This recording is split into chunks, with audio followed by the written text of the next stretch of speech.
Conhecidas e aprendem desde cedo a contar esta história de um homem que foi chamado por Deus para construir uma arca. Essa história também aparece em alguns outros relatos. Há indícios desse relato nas escavações arqueológicas da região da Babilônia, da própria região da China, como vimos no mês de março, o missionário da China contando referências arqueológicas de um possível dilúvio ter acontecido. Ainda há muito debate sobre mito ou realidade acerca desta narrativa, mas nós cremos, como povo de uma igreja reformada, fruto de um movimento de que a Escritura é suficientemente inspirada por Deus para ensinar, cremos que isso tenha acontecido realmente e temos lições preciosas a retirar desta narrativa tão conhecida que se encontra no livro de Gênesis, capítulo 6, quando Deus encontra no meio da humanidade um homem justo e íntegro em todo o caminho e faz deste homem o começo de uma nova história. Nós estamos encerrando 36 dias de oração por nossas famílias. Começamos exatamente no dia 1º de maio, quando naquele primeiro domingo do mês, celebrando a ceia do Senhor, refletimos sobre os princípios e a verdade bíblica da salvação da nossa família por meio da oração, por meio de ações concretas, de atitudes que reflitam a busca, o interesse de famílias transformadas pelo poder que há em Deus. Ao longo do mês de maio, como eu até procurei relatar isso de maneira bem sintetizada no editorial deste boletim, nós ouvimos muitas outras mensagens que nos abençoaram, que nos edificaram, que falaram ao nosso coração. Você leu ao longo do mês de maio meditações, na sua leitura diária, no seu culto devocional, aquilo que Deus quis nos falar, a maneira como Deus quis nos abençoar por conta das orientações bíblicas para a família. Algo de interessante neste texto do dilúvio é que nós aprendemos desde pequeno, que nos chama a atenção é o fato de que Noé foi chamado por Deus para construir uma arca e colocar nela um casal de cada espécie. Aqui já começa um daqueles problemas de tradição, porque na verdade o que Gênesis relata é que Deus deu a Noé a ordem de colocar 7 casais de cada animal, e não só um casal. Na verdade, um casal era dos animais considerados impuros naquela cultura. Depois você vai ler com calma o capítulo 6 e vai descobrir isso, que muitas vezes a tradição histórica, a tradição oral, vai criando alguns mitos que realmente não são aquilo que a Bíblia reflete e revela. Lembrem que no ano retrasado, também no ano passado, a gente faz algumas correções na própria narrativa do Natal, não é? Que da tradição oral criam-se determinadas imagens, determinadas realidades que não configuram a verdade relatada pela palavra de Deus. Mas algo de importante que eu quero destacar para você nesta manhã, encerrando esta série de mensagens sobre família, esta série de mensagens desafiando-nos a buscar em Deus a direção, a sabedoria, a resposta para os nossos lares, é que a arca não foi construída para salvar a criação de Deus. Num primeiro momento, nos parece que Deus estava disposto a destruir tudo, e então escolheu Noé para salvar uma espécie ou um exemplar de cada bichinho que existia naquela época. Não. A realidade é que a arca foi criada, a arca foi concebida e a arca foi construída primeiramente para salvar a família de Noé. É um detalhe importante nesta narrativa que não pode ser desprezado. Deus levanta um homem no meio de uma sociedade corrompida. Deus encontra alguém que não por mérito, não por honra própria, mas por uma decisão pessoal de andar conforme os desígnios de Deus, faz brotar no coração de Deus a esperança de que a humanidade ainda pudesse existir. Na sua Bíblia você vai encontrar isso no capítulo 6 do primeiro livro, no livro de Gênesis. Eu quero destacar alguns versículos para a gente nesta manhã. A partir do versículo 5, quando o escritor de Gênesis relata a percepção de Deus para com o nível máximo de degradação que havia chegado à sociedade daquele tempo. Diz assim em Gênesis capítulo 6, versículo 5: E o Senhor viu que a perversidade do homem tinha aumentado na terra e que toda a inclinação dos pensamentos do seu coração era sempre e somente para o mal. Você consegue perceber aqui o nível da degradação moral, o nível da destruição da consciência, o nível de destruição, o ponto a que aquela sociedade havia chegado com relação à moral, com relação ao bem, com relação à bondade, ao amor. Deus olha a humanidade e percebe que não havia mais nada o que esperar de bom dela. A conclusão é terrível.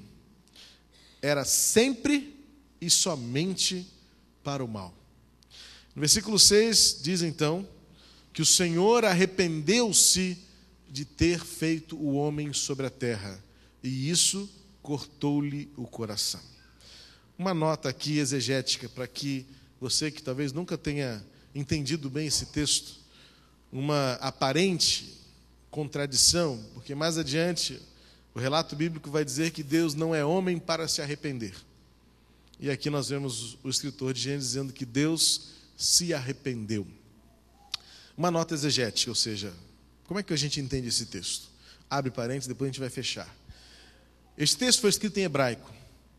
A língua hebraica é uma língua muito rica, uma língua muito gostosa de se estudar, uma língua muito querida de se debruçar sobre ela, de esmiuçá-la, mas é uma língua carente de expressões sentimentais. Expressões como espírito, alma, sentimentos, afetividade, não são muito encontradas na terminologia, no vocabulário hebraico. A língua hebraica é, por isso, muito fraca na descrição de sentimentos. A língua hebraica ela é carente de expressões, diferentemente do grego, por exemplo, que é uma língua filosófica, uma língua de pensamento, uma língua de imaginação. A língua hebraica é uma língua muito concreta, é uma língua muito materializada. Então nós entendemos que o escritor não tinha à sua disposição uma terminologia adequada para descrever aquilo que ele estava observando. Porque, na verdade, a Escritura ela é a palavra de Deus, mas ela é o milagre de Deus usando homens imperfeitos para registrar, de acordo com o seu tempo, com a sua época e com as ferramentas disponíveis, aquilo que eles estavam vendo Deus fazer. Em alguns momentos, a palavra de Deus é objetivamente a palavra de Deus, Deus disse, e ponto final, e foi registrado dessa maneira. Em outros lugares nós vemos Deus revelando-se, Deus agindo e os homens registrando. Esse registro, orientado por Deus, é um registro que é perfeito na sua ideia, mas talvez contenha equívocos na sua metodologia. Por isso a Bíblia muitas vezes é passível de crítica dos cientistas, de erros de data, de erros das próprias palavras utilizadas. O Novo Testamento é muito criticado por algumas distorções de identidade, de forma literária e escriturária. Nós vamos entender então que nesse texto, a realidade é que não houve da parte de Deus um arrependimento propriamente dito. Mas houve no coração de Deus uma tristeza profunda pela maneira como o mundo havia se degradado. E então, Deus abre o desvio na linha de trem. Essa seria uma tradução mais literal, talvez mais clara. Deus estabelece caminhos, Deus estabelece possibilidades, Deus estabelece meios e fins. E ao longo de toda a trajetória, Deus, no comando e no controle de tudo, sabe onde os caminhos nos levarão. Então, em determinado momento, Deus olha e diz: isso não está bom do jeito que está. Eu vou abrir um desvio. Eu vou abrir um desvio, e esse desvio significa fazer voltar ao começo de tudo novamente. Eu vou fazer com que esta locomotiva volte ao começo, para refazer tudo de novo, para que talvez desta maneira eu dê ao homem uma nova chance. Arrepender-se não significa revelar um Deus fraco, mutável e passível de equívocos. Não. Arrepender-se neste contexto significa entender que nós servimos a um Deus que nos dá sempre uma nova chance. Ele intervém na história, Ele se manifesta na nossa jornada e Ele abre e fecha desvios para que nos seja dado uma segunda oportunidade.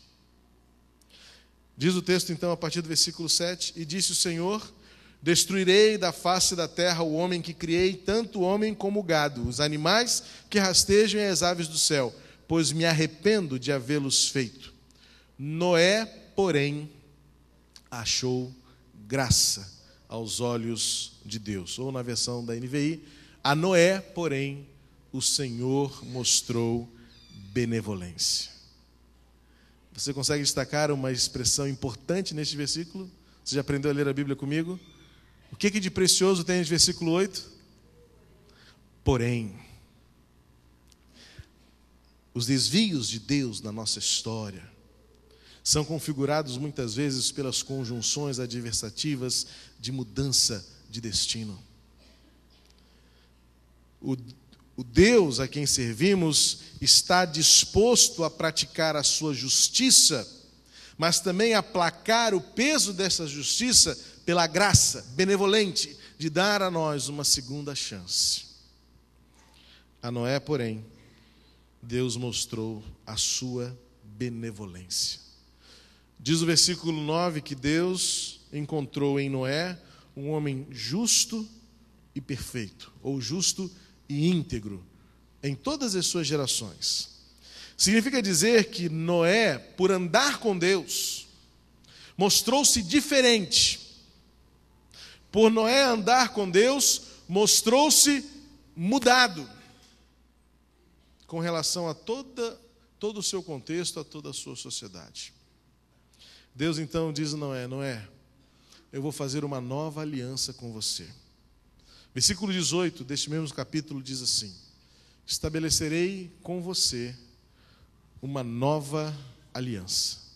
Você entrará na arca com seus filhos, sua mulher e as suas mulheres e as mulheres de seus filhos. Aqui está a aliança de Deus com Noé. Deus não estava tão interessado em salvar a criação do mundo, quanto estava interessado em salvar Noé e sua família e dar a eles uma nova chance. O Deus que quer dar a nossas famílias uma chance. Não é sem sentido encontrar aqui um princípio divino para a família. Muitos ficam escandalizados e assustados como na Bíblia encontramos algumas referências, algumas práticas que nós como cristãos condenamos, como a bigamia ou poligamia, adultério, infidelidade e tantos outros rolos da humanidade que encontramos nos nossos dias. Mas eu gosto de lembrar que a Bíblia é um livro que revela um Deus perfeito por meio de homens imperfeitos. Não encontramos na Bíblia, a não ser na pessoa de Jesus, nenhum referencial de perfeição. Todos os homens são homens como nós. Até mesmo Noé. A gente lê a história depois e vai ver que Noé tinha os seus tropeços também. Mas independentemente disso, era o homem que andou com Deus e por isso buscou e encontrou no Senhor uma segunda chance. Um princípio celestial para a família está no fato de que Deus diz a Noé: Noé, entra na arca, você, sua família, sua mulher. O princípio da fidelidade e da exclusividade no casamento. O princípio da lealdade. O princípio da proteção. o princípio da exclusividade. Deus estabelece com Noé uma aliança que deveria ser permanente. Deus está interessado em salvar as famílias da terra. Mas para que nós salvemos nossas famílias, é importante que nós encontremos em Noé algumas atitudes preciosas.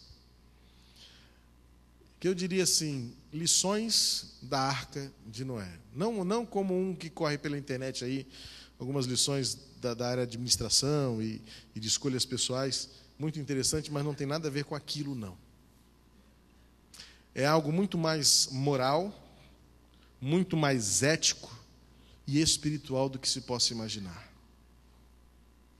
Noé é um homem que é encontrado por Deus em meio a uma geração transtornada.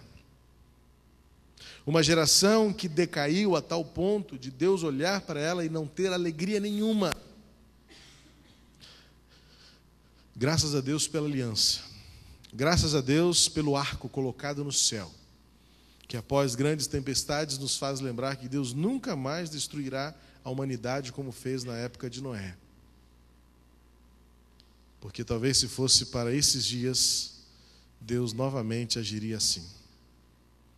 Pela maneira como nós chegamos a um nível de degradação moral, a maneira como ignoramos o bem e o mal, onde o certo e errado não se distinguem mais, onde a consciência do ser humano dirige os seus próprios atos e colhe suas próprias frutas dos pés que eles mesmos plantaram. Sementes corrompidas, mentes destruídas, frutos podres, morte certa. Mas Noé nos ensina alguma coisa importante. Primeiro, que nós podemos salvar a humanidade, se nós nos empenharmos em salvar a nossa família, o nosso núcleo, preservar aquilo que ainda está de pé. Eu devo admitir que muito já foi destruído e virou escombros. E sobre escombros não conseguimos fazer nada. Mas eu quero olhar para frente. Eu quero dizer a você nesta manhã que é possível olhar para frente. E Deus nos dá a possibilidade de fazer uma nova construção a partir dos escombros. O que passou, passou. Não dá para fazer novas obras com entulhos acumulados em nossos terrenos. E isto Deus me ensina neste processo de reconstrução da humanidade, porque Deus não faz puxadinho. A gente está acostumado a fazer puxadinhos na nossa casa. Puxa daqui, puxa dali, estende essa parede, faz uma meia água para o filho morar. Ah, não faça isso não. Bota seu filho para morar no apartamento dele, alugado que seja, mas deixará homem seu pai e sua mãe. Não, a gente bota uma laje aqui em cima, você vem morar com a gente. E aí a vida passa, a casa nunca acaba de construir, né? E a gente acaba fazendo alguns puxadinhos na nossa vida pessoal também, na nossa vida moral. A gente puxa daqui, puxa dali, ajeita, se encaixa. Dá para ir? Não dá? Se machuca, mas vai. Deus não trabalha com puxadinhos. Muitas vezes Deus permite destruir tudo totalmente para fazer algo novo. Não é hora mais de chorarmos sobre os escombros, amados. Não é hora mais de lamentar o entulho que se acumulou. Pegue-o, jogue-o na caçamba e deixe Deus fazer uma obra nova. Permita que Deus recolha esses cacos e cuide daquilo que ainda dá para ser feito. Veja o que sobrou, veja o que é possível e permita que Deus faça uma obra nova. É a primeira lição que a gente tira dessa narrativa. Deus, muitas vezes, permite que tudo seja destruído para começar algo novo, perfeito, para sempre. Segunda lição que nos dá esse texto vem da própria atitude de Noé. Noé foi achado íntegro e perfeito em todas as suas gerações, pois era o único que andava com Deus enquanto todos os outros andavam sem Deus. Significa dizer que Noé esteve, enquanto viveu, disposto a ser diferente, ainda que fosse o único a falar sobre isso. Interessante que há no conto infantil desta narrativa algo que não encontramos especificamente no texto. Quando a gente conta essa história para as crianças, a gente diz que enquanto Noé construía, as pessoas debochavam, falavam, gritavam, brincavam, não vai dar certo. Não encontramos isto no texto, curiosamente. Mas podemos depreender dos fatos de que, se fosse hoje em dia, um louco construindo um barco no meio do deserto, a centenas de quilômetros do mar, sem nenhuma possibilidade de chuva, porque diz o texto que nunca havia chovido na terra ainda. Ou seja, o povo nem sabia o que era chuva. E aí vem um doido e fala, vai chover. Vem um doido e fala, eu vou construir um barco para salvar a minha família. Noé teve a coragem de andar na contramão do seu tempo. Noé teve a coragem de dizer não quando todos diziam sim. Noé teve a ousadia de dizer pode quando todos falavam não pode. E vice-versa. Noé foi um discurso no deserto acerca da vontade de Deus, enquanto todos ignoravam o próprio Deus e viviam seus próprios prazeres. Para salvar a nossa família, nós precisamos ter a coragem de andar com Deus, mesmo quando toda a sociedade esteja disposta a viver sem Deus.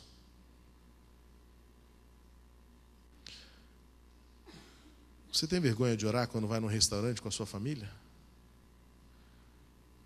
Eu já tive situações de ter que parar a oração e dizer para o garçom, um momentinho, estamos orando.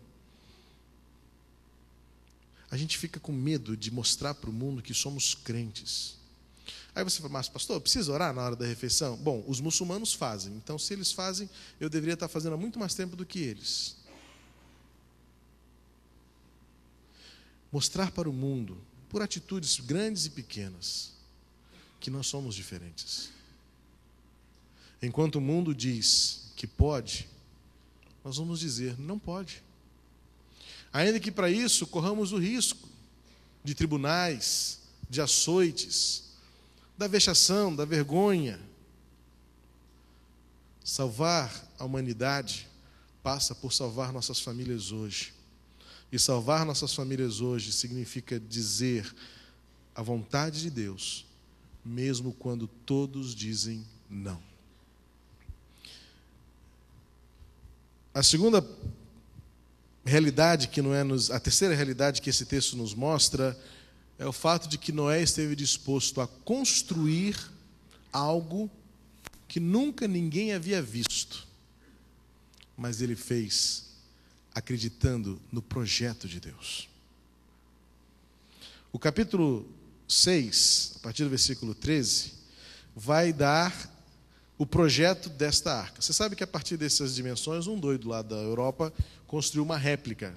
Está dizendo até que vai estar em Londres, essa réplica lá nas Olimpíadas de Londres, como atração turística. Não sei se foi bem assim não, mas se ele diz que foi, então tá bom. O fato é que, pelas dimensões que estão aqui, nós percebemos um projeto realmente audacioso. Mas Noé confiou num projeto, acreditou num projeto, sem nunca tê-lo visto, sem nunca ninguém ter construído algo semelhante, e sem nenhuma prova evidente de que aquilo daria certo. Mas Noé obedeceu. Deus diz a Noé, olha, constrói uma arca de madeira, tem tal dimensão, você vai fazer com tantos compartimentos, vai revestir com betume, porque ela vai resistir a muita água, vai ter tanto de altura, tanto de comprimento. Deus deu o projeto certo. Tinha um propósito, salvar a sua família. Mas há algo de precioso na vida de Noé. 3 vezes. No capítulo 6, no capítulo 7 e depois no capítulo 9. Vamos ver 3 referências exatas dizendo, e Noé fez tudo o que Deus lhe havia dito. Noé salvou a sua família porque ele estava disposto a obedecer a um projeto que ele confiou que poderia dar certo. Não era um projeto perfeito, tanto é que quando acaba o dilúvio, suas duas filhas aprontam, seus filhos aprontam, e a gente vê o pecado ainda natural no ser humano. Mas Noé encontrou graça aos olhos de Deus, porque esteve disposto a obedecer, crendo que o projeto de Deus era viável. Amados, eu costumo dizer que não existe família perfeita. Você já ouviu dizer isso várias vezes. Não existe. O sonho das fábulas fica para os contos infantis. Os casamentos com finais felizes ficam para os contos de fadas.